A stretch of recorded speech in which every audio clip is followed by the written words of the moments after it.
തുടരുന്നു. മറ്റൊരു റിപ്പോർട്ടിലേക്ക്. സർക്കാർ മെഡിക്കൽ കോളേജിലെ ഡോക്ടർമാർ ഇന്നു മുതൽ അനിശ്ചിതകാലത്തേക്ക് OP ബഹിഷ്കരിക്കും.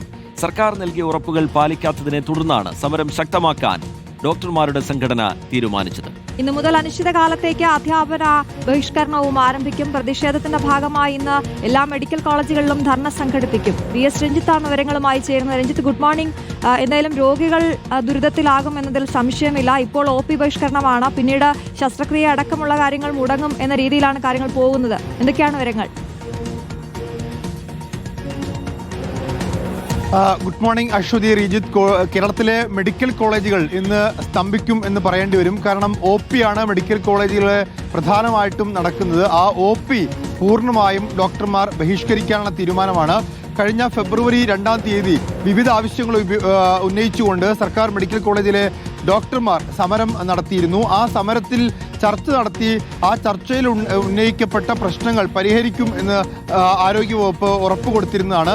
ആ ഉറപ്പുകൾ ലംഘിക്കപ്പെട്ടതോടുകൂടിയാണ് ഇപ്പോൾ അനിശ്ചിതകാലത്തേക്ക് OP ബഹിഷ്കരിക്കാൻ തീരുമാനിച്ചിട്ടുള്ളത്. OP മാത്രമല്ല, അധ്യാപനവും ബഹിഷ്കരിക്കും. ഇന്ന് എല്ലാ മെഡിക്കൽ കോളേജുകൾക്ക് മുമ്പിലും ധർണ സംഘടിപ്പിക്കാനും തീരുമാനിച്ചിട്ടുണ്ട്. അതോടൊപ്പം തന്നെ 2 ദിവസത്തിനകം സർക്കാർ ചർച്ചയ്ക്ക് വിളിച്ച് ആവശ്യങ്ങൾ പരിഗണിച്ചില്ലെങ്കിൽ ഫെബ്രുവരി 19 മുതൽ, അതായത് 2 ദിവസത്തിനകം തന്നെ കൂടുതൽ സമരം വ്യാപിപ്പിക്കാൻ, എന്ന് പറഞ്ഞാൽ അടിയന്തരമായ ശസ്ത്രക്രിയകൾ ഒഴികെ മറ്റെല്ലാം ബഹിഷ്കരിക്കാനുള്ള നീക്കത്തിലേക്ക് പോകും.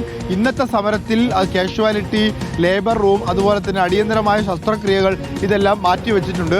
കൂടുതൽ സമരം വ്യാപിപ്പിക്കാനും സമരത്തിന്റെ ശക്തി വർദ്ധിപ്പിക്കുവാനാണ് തീരുമാനം. ഏതായാലും 2 ദിവസത്തിനകം സർക്കാർ ഇവരെ ചർച്ചയ്ക്ക് വിളിക്കും, പ്രശ്നപരിഹാരമാക്കും എന്നാണ് പ്രതീക്ഷിക്കുന്നത്.